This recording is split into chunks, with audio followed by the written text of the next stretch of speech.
everybody, and welcome to another camera class. My name is Saxon. Get sip my water here. Anybody not familiar, Illinois, Chicago, we've been experiencing some terrible air quality, and throats are pretty dry. Everybody's coughing over here and complaining, so bear with me if I sound a little raspy. It's not the best outside. Alright, but sound is on, webcam is on, everything looks good. Welcome everybody. Today is going to be the first ever Beyond the Traditional camera class. So in this class, we are going to be combining a lot of the stuff that we have talked about in previous classes before. For a lot of people that have been attending my classes, you might be familiar with the fact that I've taught drone classes, I've taught GoPro classes or action camera classes, and the response necessarily hasn't been the best, not necessarily in the content, but more in just the viewership of it. So we really wanted to try to find another way to make sure that we were providing another camera class that hit the mark. So we're doing a camera class that covers a majority of cameras, not just a DSLR mirrorless. Mari, hello there, hi. Thanks for chatting. Speaking of chatting, as always, anybody who's present in class can just comment or call things out as they see them. Anybody online, if you guys have any questions while I'm talking, just let me know and I can slow down, I can answer the question for you. Just keep it appropriate on the chat is all I ask. We'll get started in another minute here. I got one person on right now, and we'll see how many more join. But yeah, beyond the traditional camera, we're going to talk about drones, GoPros, camcorders, and 360 cameras. If anything I don't talk about on here that you want to know about, or if there is something that I talk about that maybe you need more information or want more information, please provide feedback for me. It helps, it really does. This is a brand new class that we're teaching, so any information about how I can make this class better will be much appreciated. So again, we'll jump in just about a minute.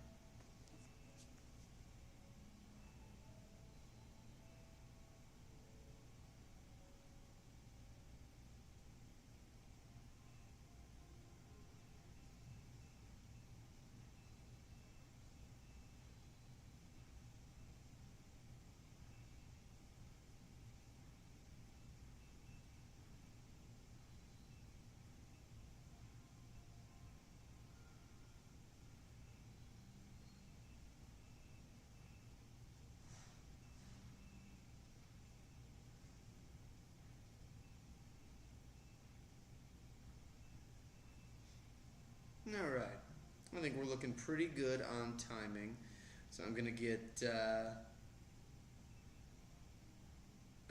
going on this.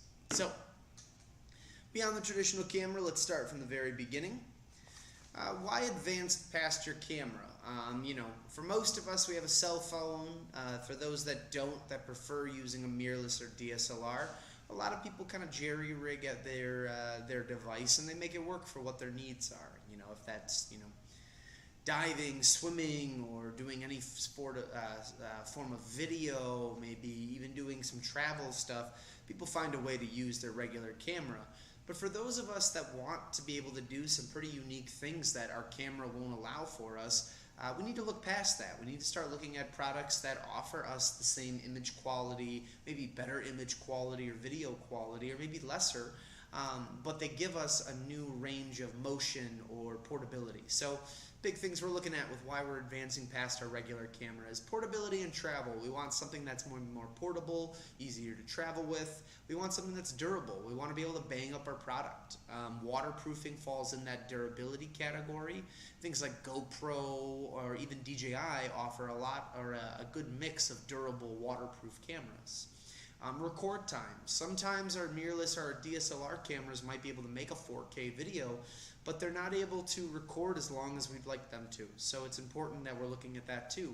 And then ability to fly or record over great distances. When we look at something like DJI, where we have drones, not only do we have recording time on there that is going to be higher or longer than 30 minutes, we're also going to have the ability to fly up to maybe 4 or 5 miles away from our camera or our source and we're able to record all of that and actually view it 5 or 6 miles away. So it's pretty impressive when you look at these products. So we do this in every class, or we do this in the intro class, but I think it's important to do it here as well too. Where do your pictures go, and make sure you have 2 of them. We're talking about SD cards here. For most of the products that we're talking about, they're going to require a micro SD card. Now, with camcorders, that's where it might be a little bit different. Depending on the quality of camcorder you pick up, you might use CF Express or standard SD cards. But you want to always make sure you have 2. And the reason why, and I'll start it off with that, is if for one reason one fails, it would be a really big bummer if you didn't have anything to record or take pictures with, or to get your information down. It would be kind of counterintuitive. You would probably need to go home, get your camera, or get another SD card, and then come back out to the shoot, maybe even order one. And then let's say you're on vacation, that might require you to go to a new store and pick up an SD card or something else when that wasn't on your budget or your itinerary. So always make sure you have 2 in case you lose one, you forget one doesn't work, one's full and you didn't realize it. There's a lot of mistakes that can happen, but almost every camera you purchase will require some form of memory saving device. No internal storage, so it's important to remember that. Drones are going to be one of the only products, and some of the DJI products will, but for the most part, most cameras are going to offer you a low res or a poor quality internal storage, or no internal storage. So I want to lean on the cautious side of everything and say that there is no internal storage whatsoever inside any camera you purchase. You want to make sure that you're getting something with a minimum of 64 gigabytes, and that's for your video. If you're shooting at a 4K or 2.7K, 5K, 8K video, some of the highest quality videos you can get, you're going to be using storage like crazy. It's using more megabytes per second than your standard photo or maybe HD video or standard video would do. So making sure that you have 64 or higher is important. You also want to make sure you have something with a good read and write speed. That's also important too. So when you're getting your SD card, it's important you check the speed. If you get something on the slower side, it might not record to your likings or to the speed at which you'd like it to record. That being said, it's not necessarily not going to record, but the probability of you needing to slow down and let your SD card save and finalize all your files is much greater. So try to get something with a really nice, good, or a really good read and write speed, whatever's in your budget. Typically, you're going to see good cards that sell for, I'd say, maybe $50 to $60, and they're going to have somewhere between a 200 megabyte write speed and about a 200 to 190 read speed. That's a really nice card. That's pretty standard. Once you get into something like a CF Express, that's going to be a different shape and a different card. That's where you're going to notice cards are going to be higher storage, but they're also going to be higher read and write. That being said, they're going to cost a lot more, but for more high quality videos or photos, it's important that we're paying attention to the read and write speed. Now your pictures shouldn't live on the card, or your videos shouldn't live on the card, I should say. These should just be a means for you to have the information there before transferring it to the next place. Now think about it as the means of storage, you know. It's like your backpack, if you will. Your backpack isn't necessarily the main thing that you're using. It's everything inside of the backpack that you need to get to. But if you had to carry everything outside of the backpack, it just probably wouldn't make sense. You could lose stuff, you could drop things. So think about your SD card in that way. Things aren't going to live inside your SD card or on them. They're going to basically be a mode of transportation to get your photos from one place, which is the camera, over to something like your computer or a storage device. So I use the drone situation in this one, but you can really flip the verbiage for anything. First things first is you land that drone, turn off the camera unit, whatever process you need to do for that, and you want to wait a few seconds. The reason I say to wait a few seconds is because you want to make sure that everything on the SD card has finalized, saved, and shut down. Again, if you're using a slower card, it might take a little bit of time for the camera itself to load the information onto it. And so with that being said, you want to make sure that you're giving it amount of time, or at least some amount of time, so that way you ensure everything Excuse me. Oh. You give it a few seconds to make sure that everything does save. Then you want to remove the card from whatever the device is and place that into a reader. I recommend doing that and not plugging your camera in or sending pics from the camera or videos from it. The only reason being is for, number one, the video quality. You don't want to diminish the quality by texting or sending a photo from your, or a video from your camera to your cell phone or a computer. Using a hard wire to transfer or plugging the SD card in is just a faster way of doing it. It's also more efficient. So I definitely would recommend doing it. Now, if you're in a pinch, I was flying one of my drones. While I was doing that, I did send the videos to my phone, but that was so I could look at them at a quick glance and then show them to friends right away. Oh my goodness. I need to stand up. Before I then edited and made them into a larger video. So it's something I definitely would recommend to do. Let me turn that this way. Perfect. Oh, sorry. Sometimes when I sit, I get a little yawny. So I appreciate you guys. So when you're doing that, you want to make sure you use a good card reader. There's a lot of different card readers that you can buy out there. I would say that there's really no one brand over the other. Make sure you get a reliable one, get one that works for you. The more expensive the card reader gets, probably the more features that are involved with it, the more cards it can read, the different types of cards it can read. The cheaper ones are the ones I generally lean towards because I don't see a quality difference in transferring. For me personally, the Trifecta is one of the cheapest ones we carry here in the store. And I personally own one. I've sold these to multiple people. I think they work great because they can only read a regular SD card and a micro SD card, which in the case of what we're looking at now between drones, GoPros, action cams, 360 camcorders, those are what you're mainly going to be seeing out there. You really won't see anything too fancy going into any of these cameras, just given the camera that we're looking at right now. So big thing you want to do, so copy photos to a destination folder, never move them, you want to copy them. When you're doing this, I want to make sure that we understand what the copying means. We're not taking those images or videos and moving them over, because by doing that, we're taking them from one location and changing its location to the other. And if anything were to go wrong during the process of that, and let's say our SD card or our reader becomes disconnected, we could lose all those videos and photos via that transfer. So if we copy them over, we're basically duplicating them. We're not changing or diminishing the quality of them. We're just making more of them.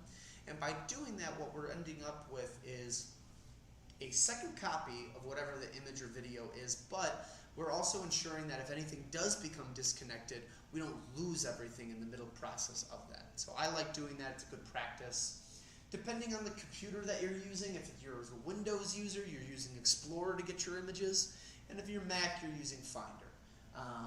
I use Mac personally. I have a couple different ways that I do this when I make things, but I like this process the most because I'm making a new folder, I'm copying them from one folder to the other, and then that next line is I'm copying them to another place. You can choose any of these, you can use all of them, or you don't have to use any of them. But I definitely would recommend having your photos saved, and at least photos and videos saved in at least 2 places. My personal way to do it is I use an external drive and I use my computer. And I actually have 2 external drives. One that I keep in a safe that's locked up under my bed. It's a fireproof safe. If the house ever burnt down, God forbid, I wouldn't lose these images and these drawings that I've had on my hard drive for almost 20 years. They would all be with me. But I want to make sure that I have them in multiple locations, so that way if I ever do lose them, I can find them. So copy them into another place that's not your computer. That could be an external drive, Google Photos, Google Drive, Prime Photos, whatever you have means and access to. Next step is to eject that card before physically removing it. You never want to just pull the card out. Always remove or eject it first before removing it. This ensures that you are allowing everything on the card to slow down and stop. So again, you don't lose anything while you do it. It's best practices to make sure. Now, if you do for any reason just remove it out of there, as long as it's not transferring the images, odds are you won't lose anything. But it can happen.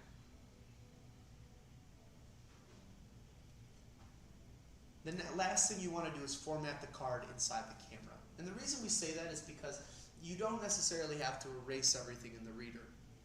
A lot of people will sit there and drag and drop all of the photos that they just copied over onto their computer or hard drive, and then they'll delete them all manually.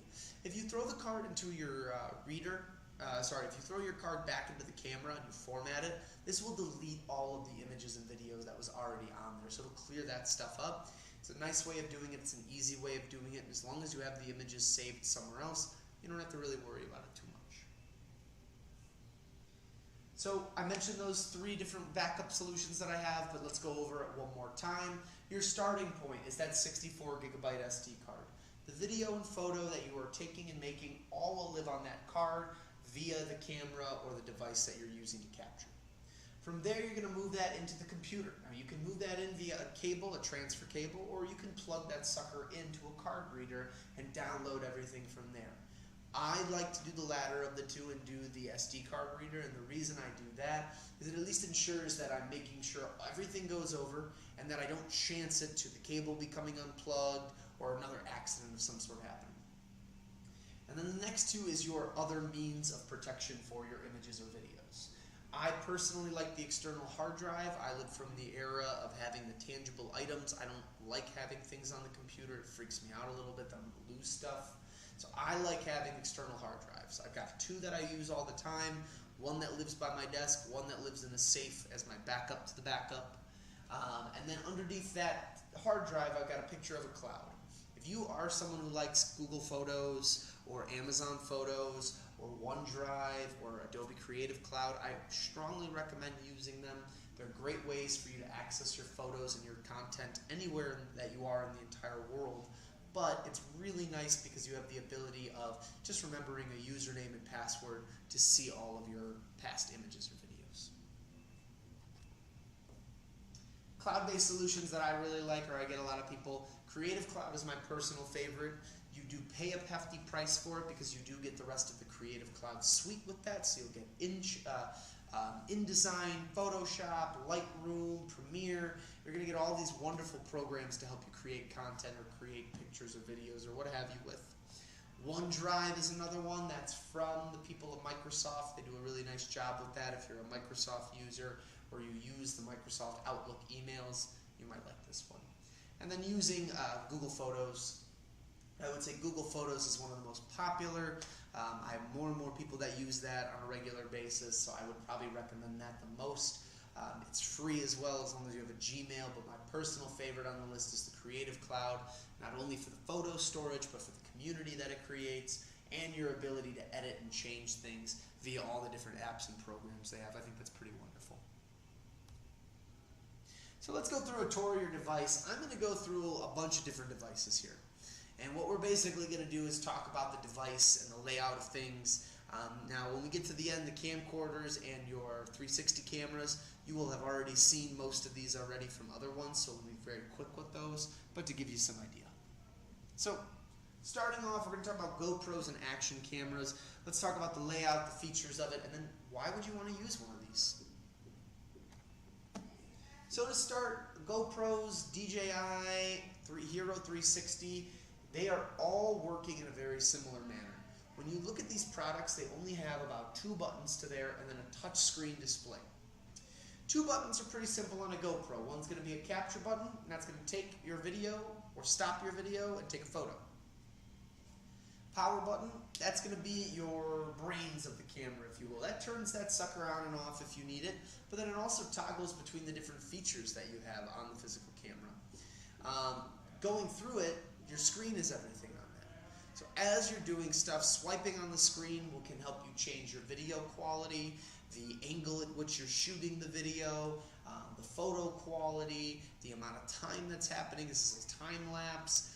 What's the aspect ratio of this camera? What's the quality of your camera? Everything gets controlled through the touch screen. Even the battery life is visible through there too. The indication that you're filming with that little red dot there.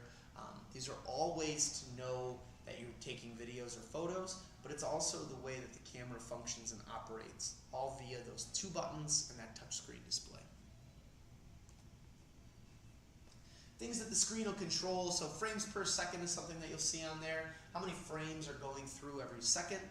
Angle and lens millimeter size, so how big is that lens on the camera, what's the angle that you're seeing with it, and then what's its millimeter size relative to a camera. So in the same exact kind of sense that we've talked about with DSLRs and mirrorless, when you're shooting, that millimeter size doesn't refer to the size of the lens or the glass, it refers to its viewing distance. And then quality for video, what quality are we shooting in? That's going to allow a different amount of different things, but it kind of dictates what the video quality, or does dictate what video quality we'll be viewing this in, and what is the pixels. Hindsight is going to be in there. That's its camera's ability to focus and to make sure that it is tracking. Hypersmooth is its ability to have stabilization through the camera. And then the front screen will show you the video and duration during the selfie mode, as well as then you can see what you're recording to. So the front screen also has its own features too. Not necessarily something that you'll be able to control, but something that you'll be able to see as you're recording.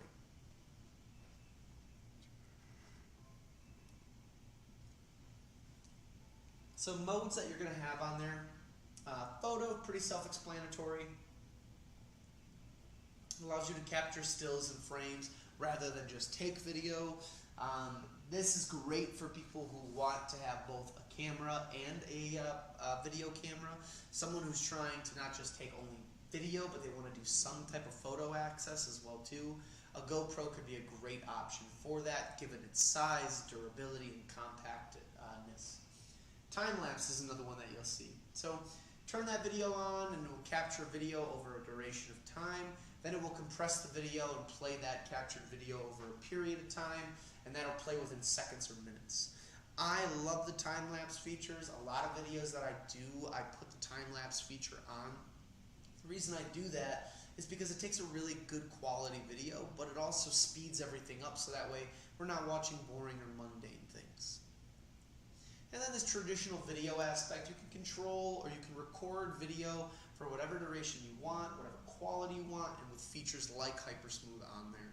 So that ability to keep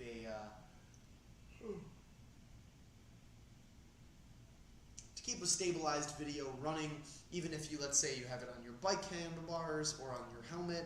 If you're using that GoPro and you're shaking or moving a lot, Hypersmooth will do its best to make sure that it keeps that video from being shaky. So another good, definitely worth it. And I think the big question I get all the time is why use an action camera? I've got a few great customers that come in pretty frequently to buy accessories or to get another GoPro or to get for other features.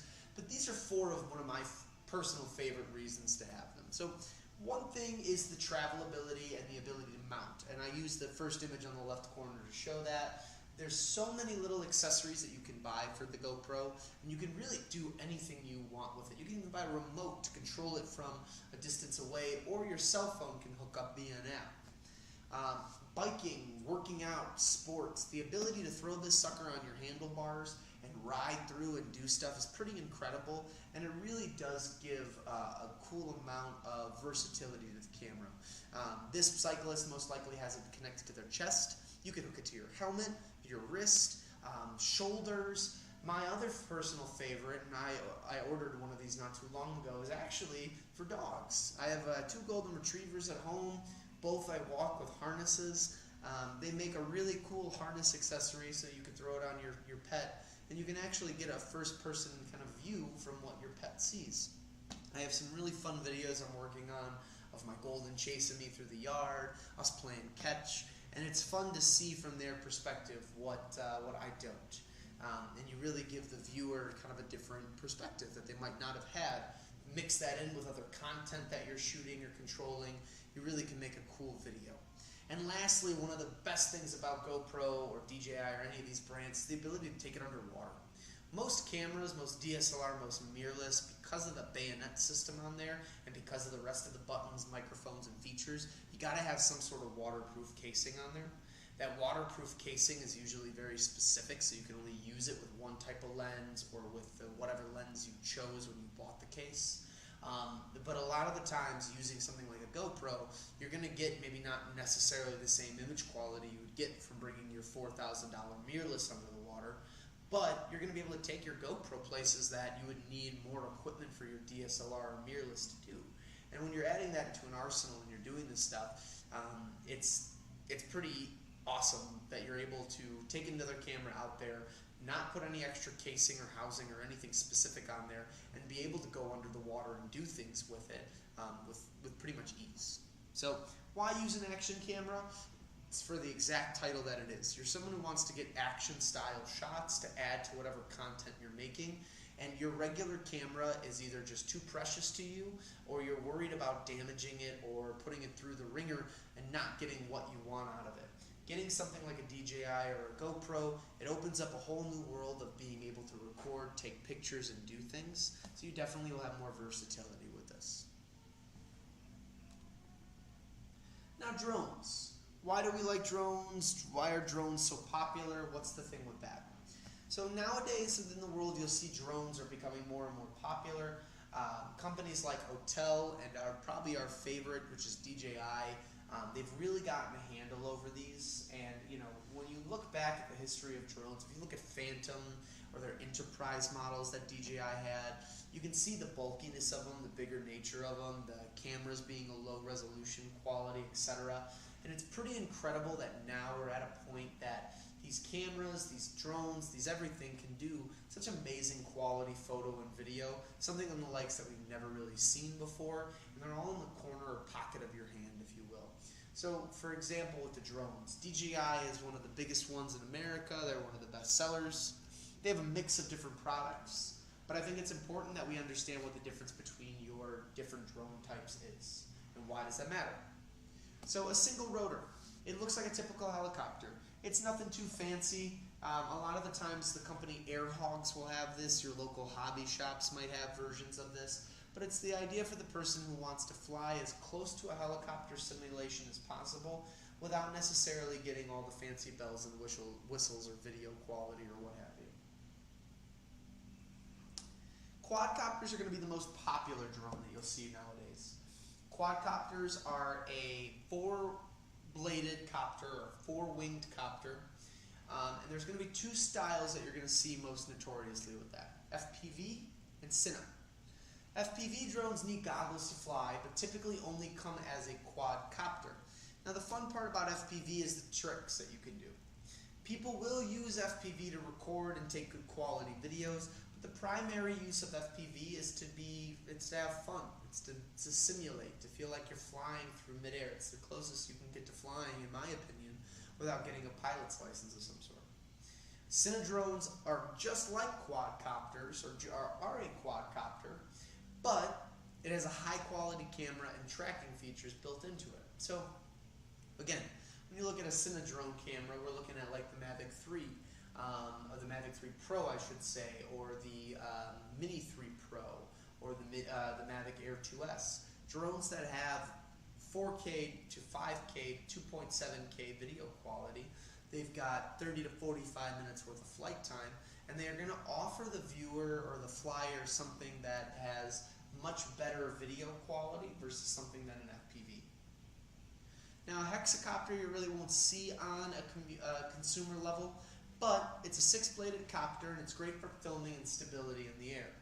You would really only see these for movie shoots. Typically, the more blades there are, the better stabilization, the more control in the air. But one of the other big things with a hexacopter is its weight class and how it's able to hold a full cinema camera.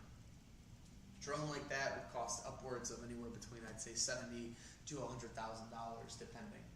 So again, not the most practical, but you might see those if you're trying to push yourself into a more professional career with flying. And then lastly, we have a fixed wing rotor, more of a plane experience, great for people who want less of a copter experience, more of a plane. Again, you won't see a lot of drones like this or ones that have cameras on them, but brands like Air Hog or other model and diorama shops that sell electronic or battery operated drones or flyers or whatever have you, they might have these products, and they're fun. But again, quadcopter is the king, quadcopter is the one that you're going to see the most of. Now with all of these guys, you're going to have this kind of list of controls, and I've got a few diagrams on here to show everything off a little bit better. But to start, you have your control sticks. Each stick will have a different customizable setting, but one joystick will control your up and down movement as well as the rotation of the drone. And the other is going to control its front to back, backwards, and then side to side motion. Again, two different levels of control, two different styles of controlling the drone, or I should say two different points to control the drone at, but both function simultaneously and then also without each other. There's a lot of the times where I'll pan my camera back and forth, but all I'm doing is raising my drone and panning, or dropping my drone and panning it up. There's other times where I'm rotating from side to side, and I'm rotating the camera, but now I need to physically move my drone instead of just turning it into the side. So the sticks will work together and separately. Antennas, point them outwards. These are the connection point between you and your controller. Certain controllers you'll notice won't have any antennas, others will. Depending on the model that you have, I always recommend putting the antennas out. It gives you the best connection. It finds your product for you. It's nice to have it. So gimbal dial, that's going to be the rotational control over the drone camera. That's your ability to either rotate it up or down, change the aperture, the shutter speed, what have you. Record button, that's your ability to physically record or take video. By clicking this, it's going to record or take the photo. Focus and shutter, it's another dial. This will give you a refocus on when you're filming, shooting, and it gives you control over the shutter. Very similar to the gimbal dial. And then RTH button gives you the ability to send the drone back to the place it took off from. Do not use if you're on a moving object. So I have customers who love boating. I've had horror stories with boaters too. When you're using the drone products, it's important that when you're on the boat, you land it manually. And the reason I say that is because when you're flying on a drone, if you take off and let's say you're in Lake Michigan and you're close to maybe the beach, and you fly from there, now you're getting ready to hit return to home. Wherever you took off from is where that drone is going to land. So if you're on a moving object, it's going to go right back to where you took off from. If you took off by water, it's going to land right in the water. So be very careful when using return to home. Make sure you're at solid ground. Make sure you haven't moved at all. And if you have, you can always just bring the drone to you and land it next to you. And that's what I would probably recommend. So controller layout, we talked about the antennas, we talked about the gimbal dial, the return to home. You will see a power button on the controller. Typically it's one click to get the thing activated. Hold it down so that it can turn on and then connect to whatever drone. You got your right and your left stick controls. Now depending on the model that you buy, you might also have a device clamp on there. The device clamp is used because your phone requires that you are required to use your phone while you fly. Now, if you have a smarter controller that has the built-in screen, you technically don't need it. You just need to connect to the Wi-Fi of your home. But you definitely want to have some internet going into the drone because that is number one going to be your way of controlling the camera and seeing every video aspect and transmission. But number two, it's also so that way you can make sure that you properly locate yourself. With the drones, if you're not careful, technically the government can be on top of you about that. They can monitor your use, and they can actually send government officials depending on the rules that you're following. So for example, geofencing is the most important one out of that bunch. It's a virtual wall. The drone will not allow you to push forward or fly into this area. Typically the fencing exists by airports, government buildings, national parks, certain cities and properties. The idea with this is so that way, number one, you're not breaking any laws, but number two, these companies are also protecting themselves. For example, let's say that you're by O'Hare Airport. We had a kid on my block, actually, where I live in Chicago. He was flying his drone, and he took it way too close to O'Hare. And before we knew it, there were squad cars lined up in front of his house because they had to ask questions, because they identified an unnamed object in their air zone, and they were able to then deduce where it came from because they were able to follow it back. So my recommendation is always triple check your flying regulations and restrictions. Make sure that you're following geofencing. Don't break the rules. It doesn't pay to break the rules, and in the end, that shot that you're getting because you broke a rule might not be worth it if you have to pay up to upwards of a $10,000 fine. Now, Pro versus a phone controller, I mentioned this a minute ago. The drone will require some form of screen to be used when flying. DJI example will have you connect your phone to the controller. Other Pro controllers will have a screen built in, and and they can show you everything on that screen. So again, it's all very dependent on the type of person you are, but I like the one without the phone controller on there, the regular Pro. And the reason I like that one is because I don't like having text messages come through as I'm flying. Everything I've researched and everything I've practiced with, knock on wood, when you're flying, if someone calls or texts you, it won't disable the camera or the drone and make it plummet from the sky. But it is one of those things that when I see it pop up, it annoys me because I'm enjoying my flight. I want to just relax and either get a cool video or see what's above me. So, again, I like the Pro controller, but whatever budget you're on, the phone controller works great too.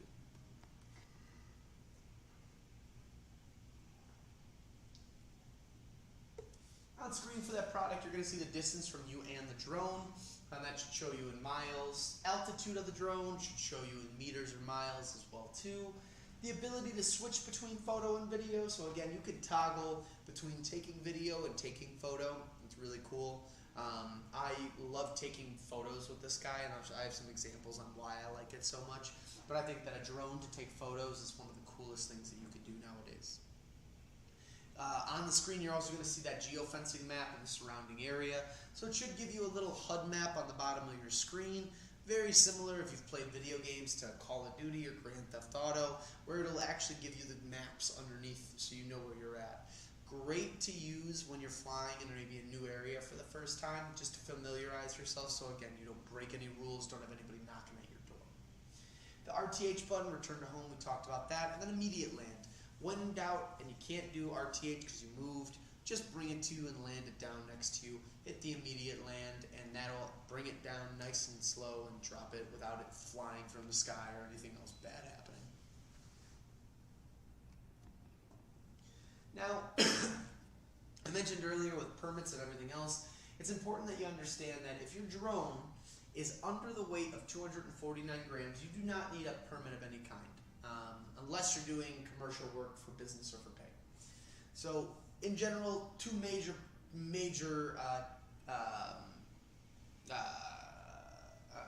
registrations that you'll be buying, 2 permits. One of those permits is your standard registration for the drone, and that can be accessed on the FAA.gov website. Costs about $5. Includes a course and some information needed to be read, but after the completion, you must clearly write out the permit number on the physical drone. So that's important to remember. That once you do get that permit number and you've been approved and everything else, write that sucker on the drone. It's liability for you, it's liability for the drone. If for any reason you accidentally crash that guy, let's say that you put it in a national park somewhere on accident, they'll be able to track it and find out who it belongs to and either provide it back to you if it's damaged, or they can fine you depending on the severity of what you did. But it's important to do that because if you don't and you get caught doing one of those things, the punishments can be a little bit harsher, either more jail time or more of a fine to pay. And then Part 107 is the other big one. I just had a gentleman who came in and finished his Part 107. He was coming to buy a few more drones. He's been taking off in his career. You pay about $175, take a course on the flying, and then after the completion, you can now do commercial or business-based work. So anything for a company that's for profit, you can end up doing that for just to cover your own butt. But now, why use a drone? These are my 4 favorite images for that whole purpose. First thing is scale. It's capturing images that would be almost impossible for anybody else. I look at the gentleman on top of the mountain over there. You can see the coloration on the mountain. Everything looks gorgeous. But you see this guy standing on the mountain, and you see the angle at which the photo was taken. And you can only imagine that either there's a higher up mountain behind him, or he used a drone. Move to the right, you've now got Miami. You've got that beach that kind of winds around with the moving wall and the trees. Something like that guy definitely could benefit from using a drone to get an upward shot, to get a shot from a bird's eye view. It's a really cool feature. It's fun to play with, and you can get some really awesome images and video quality out of there. And the bottom left, you got kind of a similar thing. First, we have a close-up of this gentleman canoeing, and then as we pull back, we have a enlarged version or a wider version of it, which is pretty incredible. When we look at the one on the right there, then we see our group photo. This is one of my personal favorite reasons for it. I had family in maybe 2 months ago. I took a nice big group photo, And one of the coolest things that I got out of the group photo was that I flew the drone in front of us, and I was able to get a picture without disturbing anyone, without having to make anybody take our photo, without having to use a family member to get out of the picture to take the photo, or to set a timer and then run back in front of the camera. Using the drone made my life a lot easier because once we were ready to go set up, I could put the drone controller behind my hand and pull the trigger. So why use a drone? To get to new heights that we've never been to before, to get a video quality that we may never have seen before, or just to get a shot that might be physically or humanly impossible to capture given the circumstances, whether that's speed or height. It could be a lot of different things. Camcorders. So I have a couple images of camcorders. We mainly only carry Sony here, but I'll talk a little bit about them. Camcorders are very, very similar to your standard mirrorless or DSLR. But we still have people coming in for camcorders, and the question I get asked a lot is, why use a camcorder and not a regular camera, or vice versa? Well, to start off, most mirrorless and DSLR cameras you're going to see on the market nowadays cost a premium price. The camcorders that you'll see for the most part come in at a lower price point. For those people that are just trying to make video, maybe college students, high school students, or even young adults, or even older adults too, if you have kids that are growing up, you want to capture those precious memories somehow. And your phone is a great resource, but a lot of people, they don't want to use their phone, especially for video. They find issues with the video. Photo, I usually get pretty positive with the Apple, but for video, it's a mixed bag. So it's important that when we're using our camcorder, remember a couple different buttons on there that we necessarily won't see on your standard mirrorless or DSLR. So power buttons first, we're going to see that on almost every camera. Turns that sucker on and off. Record button, red dot, press that, it's going to start recording the video, also self-explanatory. Zoom toggle. So as you are playing, there should be a dial on the physical camera, one that will be W and one that will be L. W is going to stand for wide and L is going to stand for long. So long is going to be your zoom and wide is then going to be your ability to pancake the lens back in, depending. Most cameras will have that. On most camcorders, you're going to see a photo button. It's nice because on most mirrorless, not as much DSLRs, but most mirrorless, you're not going to see a photo button on there other than its regular trigger. And you have to make sure that you're on that setting in order to get that. So if you're on the photo setting, you have to first toggle over to the video, and then you can hit record and start making a video. If you just hit record immediately, it'll toggle you over to video, but then you have to click it one more time to get it to record. So again, people have different ways of doing it, but I think that the zoom toggle and the photo button are really nice things that are on here as well too. Focus knob and dial, we've seen that before on mirrorless. That's the brains of the operation, controls a bunch of stuff. Shutter speed is on there, white balance, and playback controls. Shutter speed and white balance are pretty self-explanatory. We've talked about those in other classes. What you're looking at with the shutter speed is the speed at which that camera is closing and moving its shutters. For video, it's important, but for video, white balance and that iris aperture control are probably your two biggest ones. White balance is its ability to kind of color correct as it's going, and then now your aperture or iris control is its ability to allow light in.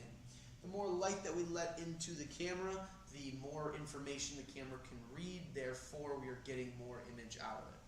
The more light or the less light that we let in, the darker the image usually gets, and the more fine-tuned or focused that we are too, depending. Everything on the camera is customizable by itself or as a group, and that's a very important thing to remember for almost every camera that you buy out there.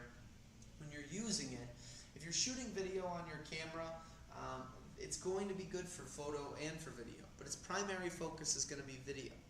Photo is a secondary aspect. When we get into some of the more advanced mirrorless cameras, they do both really well, and there's a reason for that. Most mirrored cameras, or DSLRs at the time, couldn't offer in-body stabilization. They couldn't offer a way for the viewer or the recorder to get good frames or to get good stillness without using a gimbal. And nowadays we have gimbals and we have these other products, but we have mirrorless cameras that offer in-body stabilization, prevent us from needing to have all of the stabilizing controls on the inside. And the last thing we have are playback controls. Playback controls are obviously the way that we can then play back all our photos and videos, see exactly what we did. Now, why use camcorders? There's a lot of different reasons for why you might want to, but I'd say the biggest reason I get most people coming in is they don't care about photo. Or they love their photo, but they're here for a video camera. They don't want to use their mirrorless or their DSLR for video. They want to use a camcorder. They want to use a video specific. I like camcorders for the ideas of capturing precious moments. So in the top left corner for vacationing, if you're going out on the town, if you're going somewhere and you want to do walkthroughs or video playback of things, I would bring a camcorder with you. It'll take much better video quality than your cell phone if you go for a higher end one. On top of that too, where your phone doesn't have the ability to zoom and keep focus or keep its pixel resolution, that's where a camcorder or even a mirrorless or DSLR could. But specifically with a camcorder, you're looking at a lighter body with a hand strap on there that can continuously record video for usually more than 30 minutes, which for most DSLRs or mirrorless is their timeout limit unless you're looking at higher end models. The next thing we could talk about is actually being more cinematic. If we look at the bottom left corner, this was shot on a Sony Handycam and then color was edited on software.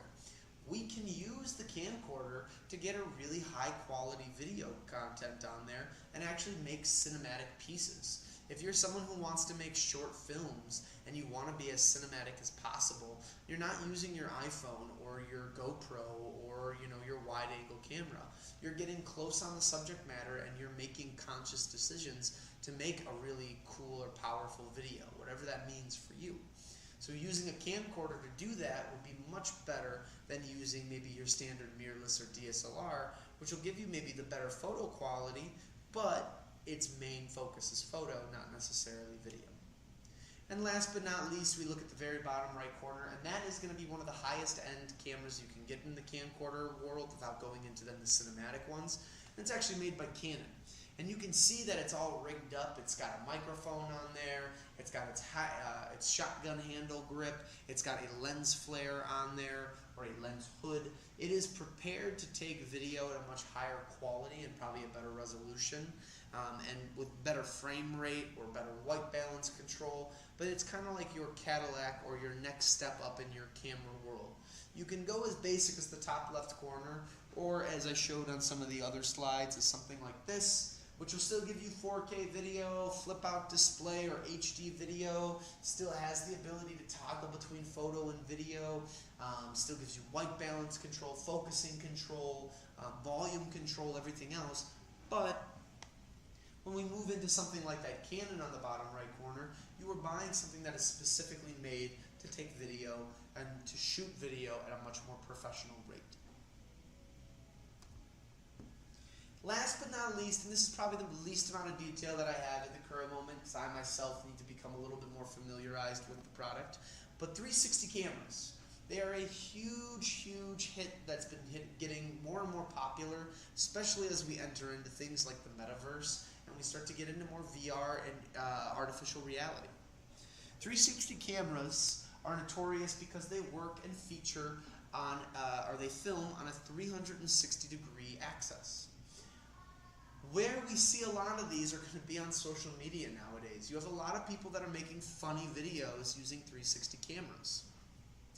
Reason being is that they create this very close or tight angle, especially for these people that put the cameras on their head. You'll get it where their nose comes out first and then they'll start talking. There's a gentleman that I'm going to put his picture on here because I think he's one of the funniest guys online. He's a gentleman out of the UK. He films trains. He loves trains. He's very knowledgeable on trains. I would say that he's probably done classes and studies on trains. He loves them. But one of the things he does for his video is he hooks up a GoPro 360 or an Insta360 camera to his head. And when he talks about these trains coming in, you see his nose first, and then the rest of his head feels like it's getting squished into the back. And he just looks very funny and goofy as he gets overly excited about trains coming in, and it's really cute and funny. So you'll get a lot of people that do stuff like that. They use these cameras to have fun, to be silly, to play And that's what you want to think about with this. There's 360 cameras are used either in a multitude of different things, but the biggest thing I would say is right now for fun. The technology that's on these cameras is phenomenal, and it works just like a GoPro or an action camera would, but there's a couple main features on it. So it's going to work and function like all action cameras. Typically 1 to 2 buttons on the camera, touchscreen display, you're able to toggle between time-lapse videos or hyperlapse videos, quality of the video. The other thing you're able to control on there is the cameras, because there are 2 firing cameras in order to make a 360 video. Both cameras on there will be what's called a 180-degree fisheye lens. Typically it's going to act almost like an eyeball, where it's sticking out of the physical camera, it's got bubbles on there, and what that's able to do is it's able to record in 180 degrees. So when you put 2 of those together, that's where it makes your 360 videos. It's recording one there, and then it's basically merging the videos together and getting rid of what they call a seam line. With that being said, you can toggle it so that way one or both cameras are firing at the same exact time. I haven't experienced it yet for myself.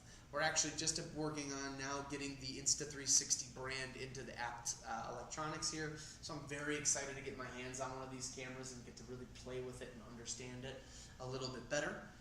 But again, from everything I've researched, this is kind of where I'm at with the camera.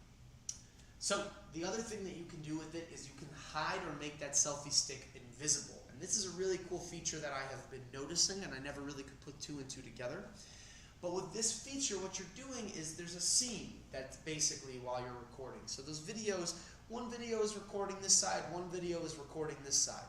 When those videos come together, it technically meshes the video together and deletes what would be a seam line that would show you where the camera stopped, and merges those seams together using AI, giving you the ability of looking like you're recording in 360.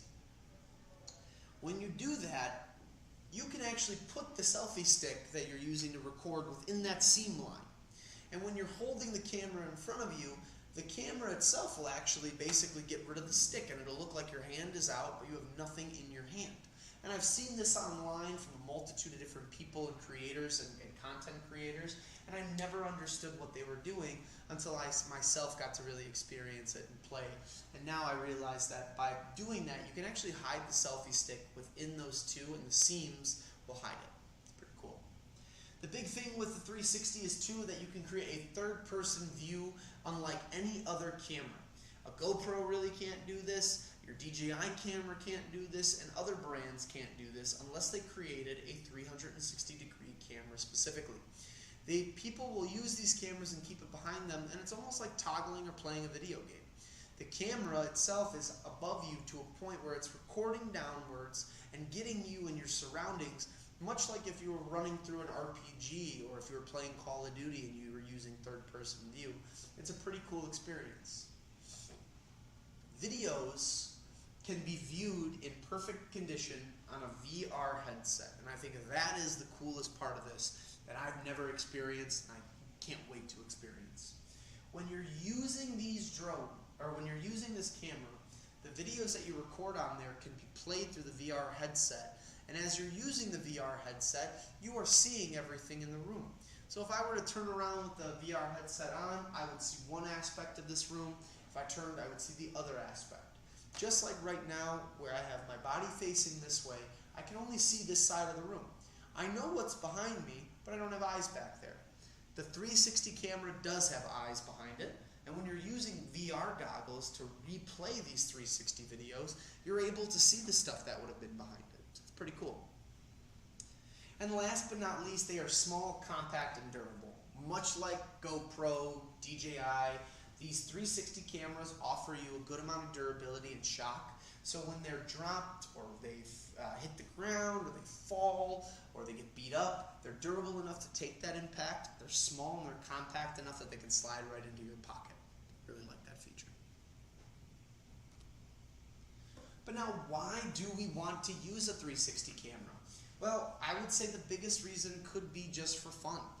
There's a lot of really cool videos that you can get and really do. And I look at the one on the bottom left corner. This gentleman's doing a cartwheel with it attached to his stomach. The GoPro or the 360 camera comes out, and the way that he is turning his body, it really doesn't look like he's moving at all, but you can see everything around him going in this kind of tunnel vision circle. It's pretty cool.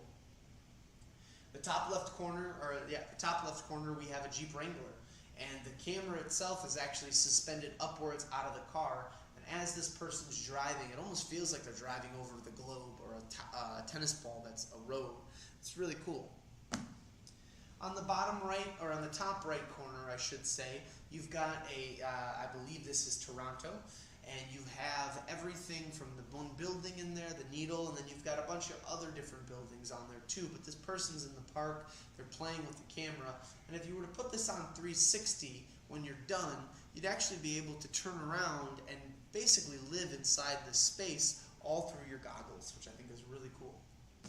And then last but not least, you have the bottom right corner, and this person's at a picnic. They've got bubbles going, and you've got a really cool tunnel vision, if you will, with all of these different aspects that are being picked up and recorded and taken from that image. So again, 360 cameras, they're really great nowadays for people who are using real estate. If you're someone who's in the real estate market, I would definitely recommend using one of these. You can create really beautiful walkthrough videos of homes, condos, or apartments to then share with your clients, and you're giving them a way to experience the space without necessarily living or going to visit the space. In the age of COVID and everything else nowadays, we've really become more comfortable as a society with doing things at home. So these cameras are another resource to keep people from necessarily needing to leave their house if they don't feel comfortable doing so. 360 cameras are great for social media. They're great for ways for you to add to your content creation, but it's another arsenal in your camera collection. I feel as though 360 cameras are really just starting, and soon enough they're going to become one of the most popular or probably sought after cameras on the market once things like metaverse and once things like the VR world really start to take more fruition in technology. And honestly, I wish I had more for you guys. It's a pretty quick class, especially when no one's asking questions, so I appreciate everybody for coming in today. My name is Saxon, and I will be here next week to teach the next class, which is going to be the beginning of the month. So we are going to be doing Intro to Camera, or Intro to Photography. One of my personal favorites. I get the most feedback about this one. This is probably one of the most sought after classes I teach. So by all means, come on out. If anybody can come in person, by all means, I love having people in person. But anybody who wants, you can always attend these online. We start at the same time, 5:30, and we run till about this 6:30 time here in Illinois. Sometimes we push till 7 depending on the questions that are asked, but I like to try to leave the last 30 minutes of class available for people to ask questions or to troubleshoot if they need it. So yeah, and if anybody has questions now, feel free to chat, say something in the comments. If not, you don't feel comfortable with that, email, call me. You can ask me any question, any time of day. I'm always available. My only days off are Tuesday and Wednesday from the store, and other than that, I reply to emails almost on a regular basis, if not every day. Thanks for joining me, guys. I'm going to sit down for now since I'm done teaching. Hopefully I won't yawn anymore, and I'll leave this open for a little bit longer, maybe till about 6:30 here, and if anybody has any other comments or questions, now would be the time to ask. So.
it doesn't look like anybody has any questions for me. So I'll call it early now. But again, thank you everybody for joining. Thanks for coming out. My name is Saxon. Once again, I teach all the camera classes here. I'm one of the assistant managers for small electronics. And if you guys have any questions on cameras, even products that we don't have here in the store, and you're looking for just a little bit more advice for your next camera, by all means, email, call me, whatever is easiest for you, and I'll give you whatever information I can. Even if you're taking photos and you don't necessarily know why something's turning out the way it was. I had a customer the other day who came in who bought a flash, and the flash they were using was great, but for some reason when they used a certain lens, they would get this weird little black shadow in there. We were able to deduce that because of the way they were using that lens and that flash, was actually the flash interfering with the lens as it took, and it was causing a drop shadow to come down. So again, there are little things that might not necessarily be your fault. It could just be products, and there might be some stuff that's user errors. So however I can help and assist you with any of your photography needs, wants, or concerns, just let me know. Have a great day, everybody. Be safe and keep taking pictures. I will see everybody next week, next Thursday. Take care.